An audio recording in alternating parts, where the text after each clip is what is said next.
Men are looking for a good deal. I love this. This is out of What Really Works with Men. A. Justin Sterling, the Sterling Relationship Institute.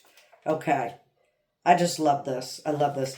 Men are looking for a good deal. Not only are men not equipped to manage relationships, they aren't motivated to manage them either. Surprise! They're not committed to the success of your relationship in the same way you are, ladies. For the most part, they just want the bananas. They're here for the bananas.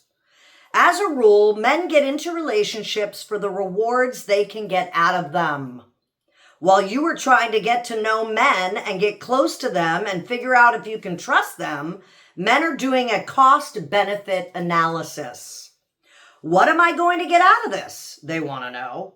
And is what I can get going to be worth what I'll have to put into this relationship? Men want their relationships to be good investments. To have a successful long-term committed relationship with a man, you must be a good deal.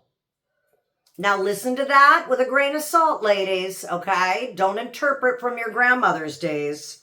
You have to manage your relationship in a way that allows a man to get a return on his investment and ensures that your relationship gives a man more than it costs him. Let me break it down. All right, so women, if you want to let your men manage the relationship, it's like giving the gorilla the scalpel for brain surgery, okay? They're not equipped in the area of relationships. We are. We have the tools. I know that comes as bad news for some of you, but not only do you have to manage people at work, you do have to come home and manage, I'm putting it in air quotes, we'll talk a little bit more about that another time, but manage the situation, the relationship. Let me explain a little bit in my experience of what that means. So I have a son with some imbalances, some health challenges, and I realized this second diagnosis that my son received, my husband really wasn't embracing it, really wasn't understanding it in a tactile way, wasn't submerging himself. And then I realized I was kind of enabling the situation. I jumped in, I was calling the doctors, I was doing the research, I was setting up the appointments, I was going. And then I found myself frustrated that he didn't know more about it, or he wasn't emotionally as invested as I was.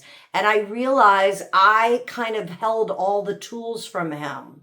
So the way that I was managing that was gently requesting that now that we have two new specialists in the medical field, could he please handle those two while I handle all the rest of it?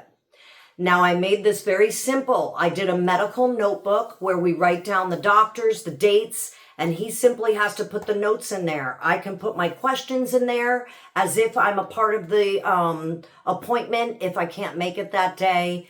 And I'm making it very easy for him to step into that role. That's what you want to do. That's what I mean by managing it. Give them the tools. Don't enable them. Don't give them the fish. Teach them how to fish a little bit. Obviously, there's a certain capacity that men are going to go towards. Their priority is about hunting and being the warrior, right? Our priority is about the gathering and the relationships.